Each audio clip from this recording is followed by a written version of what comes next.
ticket ko sa Hiyas ng Pilipinas 2024 Coronation Night. Bali na dito muna ako sa Starbucks. On the way na daw siya. Siyempre yung order ko ito. Matcha latte, no sugar.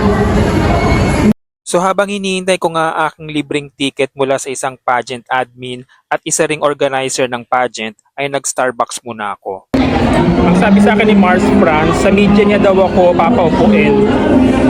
Sa hilera ng mga media. Hindi sa audience. So 6:30 na, hindi pa nag-uumpisa ang Coronation Night ng Hiyas ng Pilipinas 2024. So yung mga tao lang doon nakapila. Hanggang doon yan sa dulo. Mars! Sa loob na ako guys.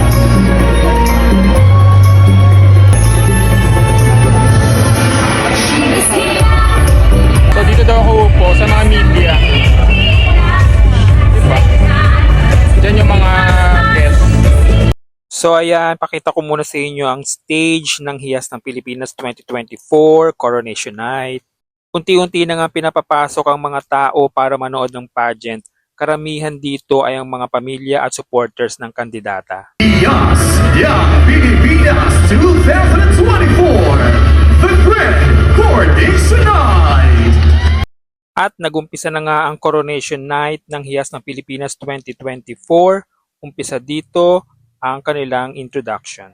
Nagagandahan at kumikinang nga ang mga kandidata sa kanilang opening production. Pinakilala na nga ang dalawang host ng gabing ito. Hiyas ng Pilipinas!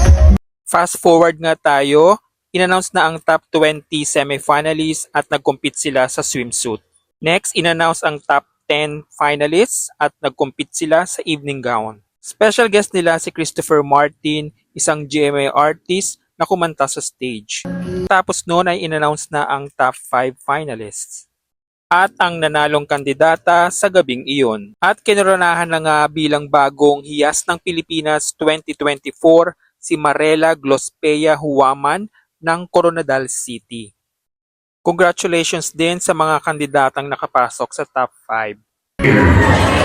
Nanalo yung pambato ng Coronadal City sa Hiyas ng Pilipinas 2024 Coronation Night. So, good night na guys. Yan ang aking buhay as pageant admin. Manood ng mga pageants at mag-cover.